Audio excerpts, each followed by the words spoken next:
भिलवाड़ा के प्रगति पथ स्थित महक विलास 7 किलोमीटर स्टोन में सोडानी परिवार के तत्वावधान में आयोजित 7 दिवसीय श्रीमद् भागवत ज्ञान यज्ञ सप्ताह के दूसरे दिन श्रद्धालुओं की बड़ी संख्या में उपस्थिति रही। कथा का वाचन राम जन्मभूमि तीर्थ क्षेत्र के कोषाध्यक्ष स्वामी गोविंद देव गिरी महाराज ने किया।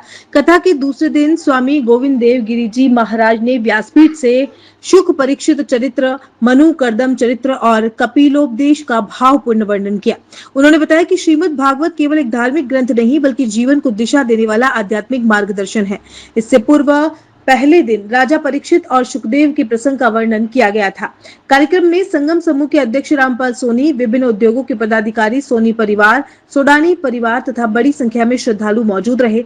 कथा के आगामी कार्यक्रमों के तहत 22 जून को सती चरित्र, ध्रुव चरित्र, भरत चरित्र, अजामिलोद्धार और नरसिंह अवतार, 23 जून को वामन अवतार और कृष्ण जन्मोत्सव, 24 जून को नंदोत्सव, गोवर्धन पूजा और सुंदरकांड पाठ, 25 जून को कंस वध तथा कृष्ण रुक्मणी विवाह और 26 जून को सुदामा चरित्र, द्वारिका लीला तथा महाआरती के साथ कथा का समापन होगा। समाजसेवी ममता मोदानी ने कहा कि स्वामी गोविंद देव गिरी महाराज भागवत के श्लोकों का केवल पाठ नहीं करते बल्कि उनका गुड़ अर्थ समझाते हुए उन्हें वर्तमान जीवन से जोड़ते हैं।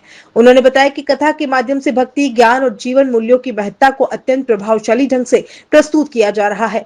उन्होंने कहा कि भागवत केवल एक पुराण नहीं बल्कि भगवान कृष्ण के जीवन और उपदेशों का जीवंत दर्शन है।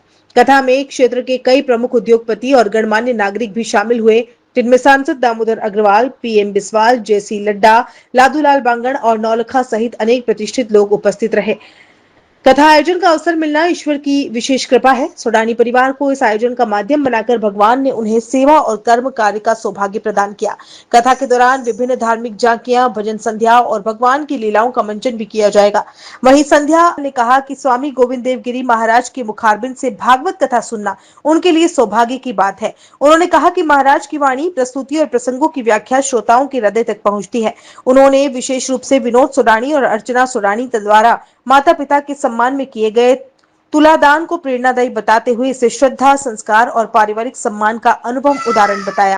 आज महाराज श्री ने जो बताया कि एक तो भागवत की रचना क्यों हुई, किस प्रकार हुई, और स्पेशली जो था वो नारद जी ने किस तरीके से भक्ति के बारे में बताया वेद व्यास जी को, तो उसका जो आज उन्होंने महिमा मंडन किया तो बहुत ही भावुकतापूर्ण था और बहुत ही मतलब ज्ञानप्रद था।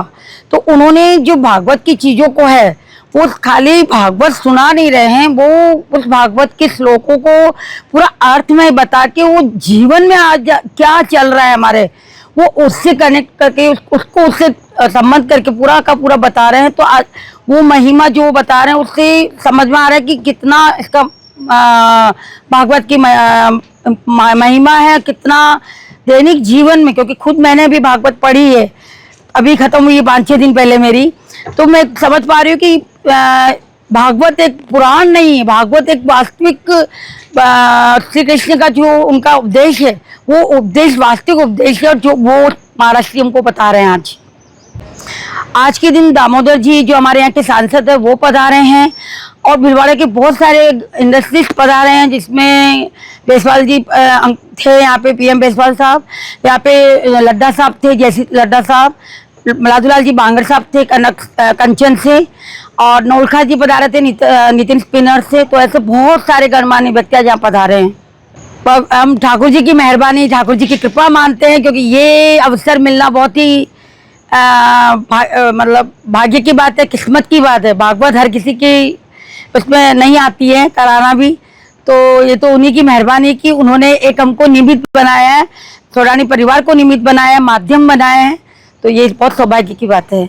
कार्यक्रम जैसे आज शाम को हमारी भजन है, फिर सुंदरकांड भी होगा, इसके अलावा भगवान की जो लीलाएं हैं तो उनका नंदोत्सव, उनका प्राकट्य उत्सव, उनका जो जो समय समय पर प्रसंग आएंगे उनकी लीलाओं का अनुसार बहुत सारे के सारे झांकी के माध्यम से यहाँ प्रस्तुत होंगे और अलग अलग विलक्षणतापूर्ण लीलाएं यहाँ पे होगी। ठाकुर जी के अलग अलग प्रसंग, अवतार जो भी है वो सारे आएंगे। और आज एक बहुत ही बढ़िया चीज यहाँ पे हुई है, जो तुलादान उन्होंने अपने विनोद जी सोडानी और अर्चना जी ने जो करवाया है अपने माँ बाप, दोनों के अपने माँ बाप के लिए, वो बहुत ही अतुलनीय कार्य उन्होंने किया है आज।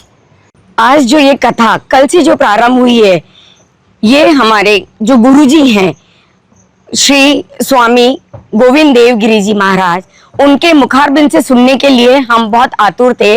और सोडानी परिवार ने जो हमारे संबंधी हैं, हमारे निकट हैं, हमको प्यार करते हैं, उन लोगों ने हमारे को ये सौभाग्य प्राप्त कराया कि हम गुरुदेव की मुखारबिंद से ये भागवत कथा का हम सुन पाए और अपने भाग्य को सहारें।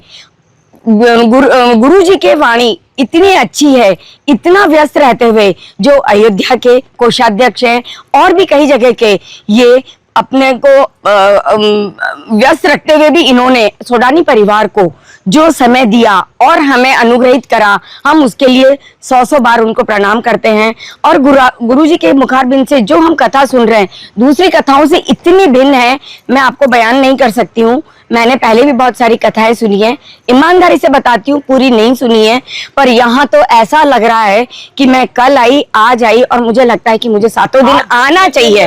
जो महाराज साहब ने अपने मुखारबिंद से दूसरे दिन का प्रसंग रखा था, वो था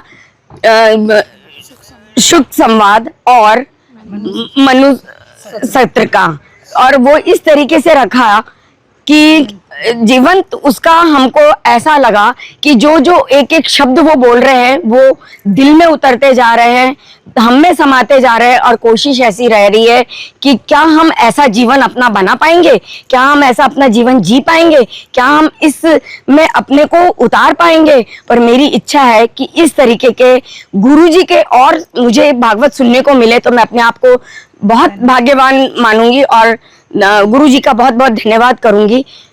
तुला के संदर्भ में मैं बताऊंगी, माना जाता है कि पितृ दिवस मनाया जा रहा है, आज माना जा रहा है कि योग दिवस है, पर मुझे आज ऐसा लगा कि आज तुला दान दिवस है।